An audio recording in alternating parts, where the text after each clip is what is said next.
Today, let's talk about 10 quick wins for your personal brand's credibility. Grab your cup of tea and let's dive into it.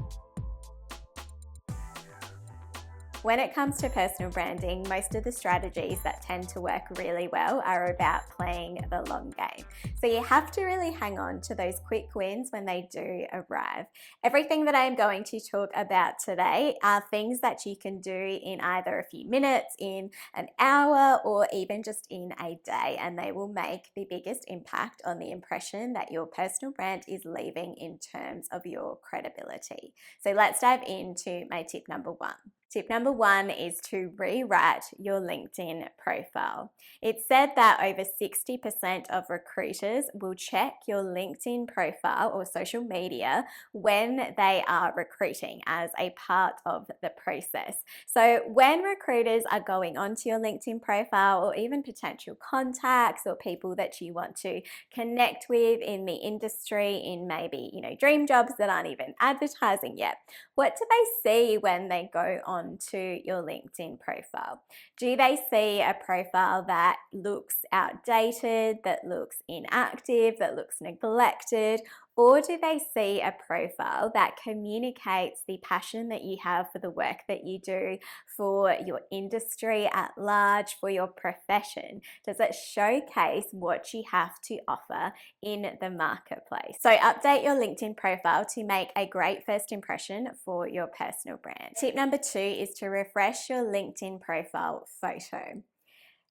There has been research that shows that first impressions are formed within seconds, and some research even shows that they are formed within a tenth of a second. Not only are people making snap judgments about us, but they actually show to be lasting as well. So what impression does your profile photo make for your personal brand? Does it add to your credibility, or does it take away from it? There was also a study that was published that showed that photos with poor lighting reduced credibility. So photos that had improved lighting and weren't so dark, they will add to your credibility. So have a look at your photo and ask yourself if it can be brightened a little bit, if you can take a new photo that is light and bright and inviting and encourages that credibility. Because as humans, when we are assessing whether or not we can trust someone, whenever things are almost dimly lit or we have features that are obscured, it means that we can't assess that risk properly. So that's just what we're naturally wired to do. So when you use imagery that is light and bright, it means that people can really quickly do that and you build your credibility. And eye contact in your headshot as well will also help to add to your credibility. Don't forget that your LinkedIn profile photo is the hero image of your LinkedIn profile. It's like the digital handshake for your personal brand. So make sure that it is leaving a memorable first impression for the right reasons. Tip number three, again for LinkedIn, before we move on to some other tips, is to update your LinkedIn profile banner. Now, I see a lot of people, maybe it's just my network in particular, still using the default option when it comes to their LinkedIn profile banner. And while I know that, this looks like an okay image potentially to you, what it does is that it signals, at least for me anyway, that it is a bit of a lazy option, that you haven't actually taken the time to personalize your brand on that platform. Keep in mind that this is the biggest networking platform for professionals. And when you think about if you have other social media platforms, the effort that you put into your photo, even on platforms where you can have more of those background images, generally most people will pick something to go on there. So when it comes to LinkedIn, try and at least put some effort into updating what that banner is. I understand if you are a little bit hesitant about picking an image that boxes you into a particular category or industry that you don't necessarily want to be pigeonholed into, but at least try and pick something that is outside of the default. And you can use Canva to help with this as well. There are a whole heap of templates on there that will help you to build a professional looking brand on the platform. And just something like the visual impact that your banner can have can just add a little bit of your personal style to your personal brand. Let's dive into my tip number 4, which is to reinvent your resume. Your resume is the positioning or the pitch of your personal brand for when those opportunities come up in your career. Maybe you are actively applying for a job, maybe you aren't, but I would suggest that whether you are or you aren't, it is a really good idea to have a first-class resume ready for when those opportunities come knocking, whether you are actively seeking them or whether you might out of the blue one day get contacted for something that you weren't even thinking about but seems like a dream opportunity. You want to have your resume ready to go for when that arrives. Now, depending on your career history, the amount of time that it takes you to rewrite your resume will likely vary, but you could probably make a really significant impact on your resume by just sitting down with it in a day on, say, a weekend, maybe a weekend in, and really just putting that one day aside in the weekend or across a few evenings in your week to update your resume and have it be a document that you are really proud of and ready to use, because it might make all the difference in you being able to secure that dream opportunity. And speaking of resumes, let's not forget about its very powerful partner in credibility, your cover letter. That leads me to tip number 5, which is to customize your cover letter. So if you are actually applying for a role, make sure that you are not just submitting a completely generic cover letter. It's okay to have a sort of standard template base foundation if you need that to feel really prepared for those opportunities when they come up, but make sure that you are taking the time to customize that specifically to the opportunity that you are applying for, because if you don't do that, it is going to instantly impact your credibility with recruiters or the hiring manager, because it looks like you are just submitting applications to lots of jobs and that you don't necessarily care about the role that you are applying for. So make sure at the very least you are mentioning specifically the role that you are applying for, the organization by name, and of course, if you can integrate more customized details into your resume, then that is also going to help you stand out. For example, do you have an awareness of what the organization in particular is working on, about its key activities, about its goals, and are you tying that into your messaging for your customized cover letter? My tip number 6 is to download Grammarly. So whether we are talking about your resume, your LinkedIn profile, posts that you put on social media, emails that you're writing, documents that you create for your work or in your business, Grammarly is going to help you to increase your credibility. And the reason I say that is because research has shown that spelling errors reduces the credibility of the author. They are perceived as being something that affects credibility of the person that has written the spelling error or the grammatical error. So you want to make sure that you are really trying to address those. And I guess what frustrates me sometimes when you hear this feedback about spelling and grammar and how it affects your credibility is that it's really obvious, at least to most people, that nobody is trying to make spelling errors. No one puts forward something that they think is a great piece of work or a communication or an email wanting there to be any spelling errors in it. We are always trying to put our best foot forward, but unfortunately we are human, we aren't robots, and spelling errors can happen.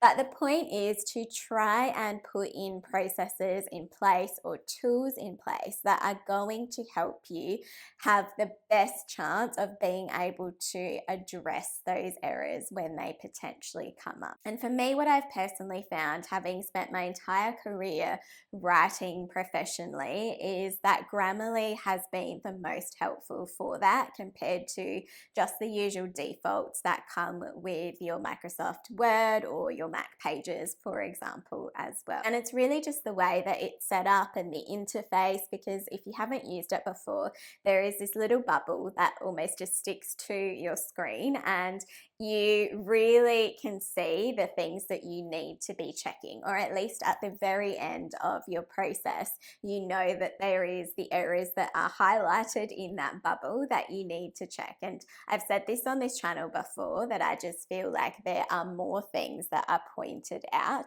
in the Grammarly spell check than there is usually in the Word and the Mac versions as well. And that is why I don't just default to the normal spell check tools anymore. So while paying attention to your spelling and grammar is a very subtle way to improve your credibility, it is at least a really powerful tool to help you protect against instances that might affect your credibility. My tip number 7 is to publish testimonials. Your testimonials are your social proof. So because we are tribal beings, we like to assess risk in situations. And when there are testimonials that help us to improve our credibility and improve our trust, then that level of risk that other people might feel when they're potentially engaging with us or potentially going to work with us, then testimonials help to reduce that level of risk. And I know that sometimes requesting a testimonial can feel a little bit uncomfortable for some people, but I would suggest that if you can, just for a couple of minutes, push past the discomfort that you might feel and send that text message or make that phone call and request that testimonial, then within those couple of minutes, you could have a significant impact on your professional brand from what you might receive as a result of doing that. My tip number 8 is to track your achievements.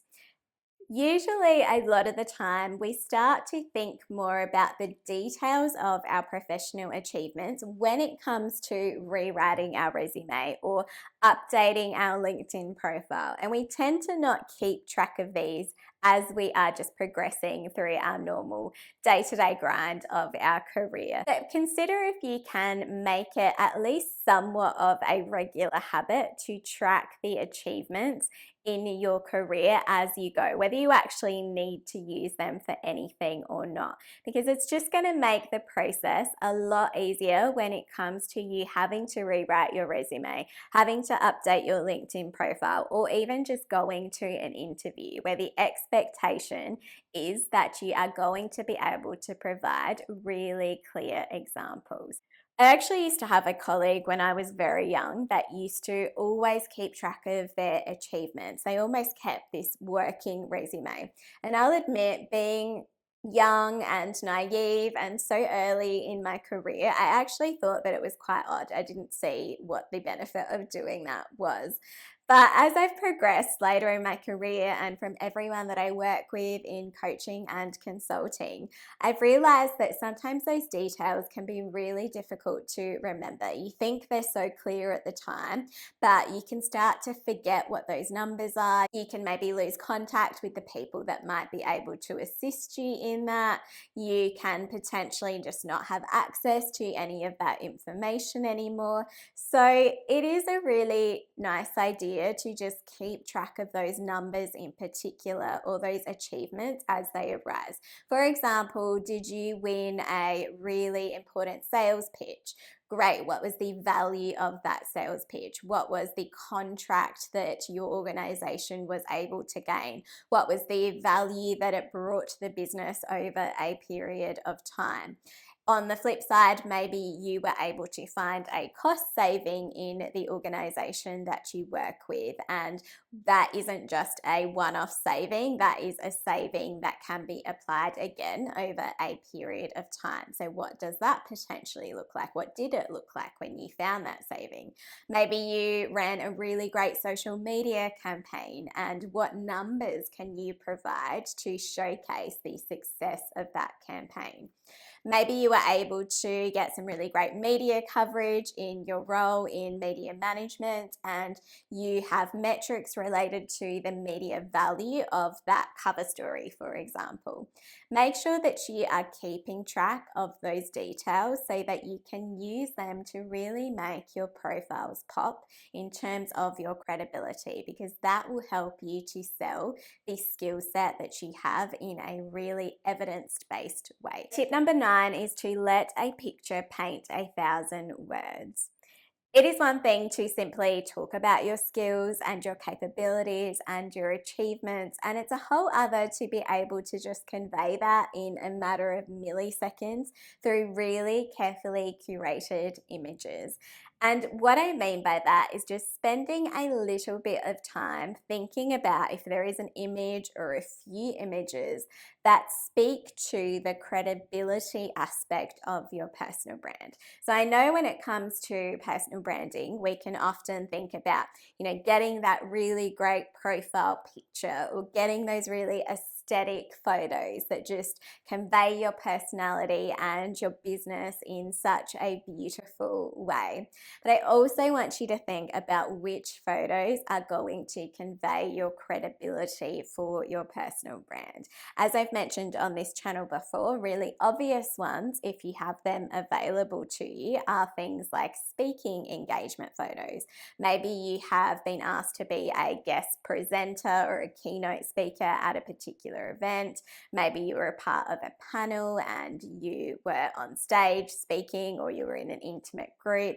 There is credibility implied in images like that. Maybe you have received an award, maybe you have launched a book, maybe you have great images of you behind the scenes working with your clients or working with people in your industry. That really showcases that you have that respect in your industry and that you are trusted by others. Again, this ties back to the concept of social proof. And my tip number 10 is to infuse a touch of formality into your personal brand. There has been research that suggests that those that dress a little bit more formally compared to those that dress casually are perceived as more competent. So consider if you can elevate your professional look just a little bit to add a bit of formality to your professional brand. Now, I'm not saying that if you are in a creative industry that you should be turning up in a suit and tie, but maybe there is just a little bit of an element that you could potentially just elevate slightly to just convey a little bit more formality. So maybe it is a casual button-down shirt as opposed to maybe the t-shirt with the prints that you would normally go for, or just a little something that is going to add to your perceived confidence. Thanks so much. If you want to learn more about personal branding, then subscribe for more like this, and I'll see you in the next episode.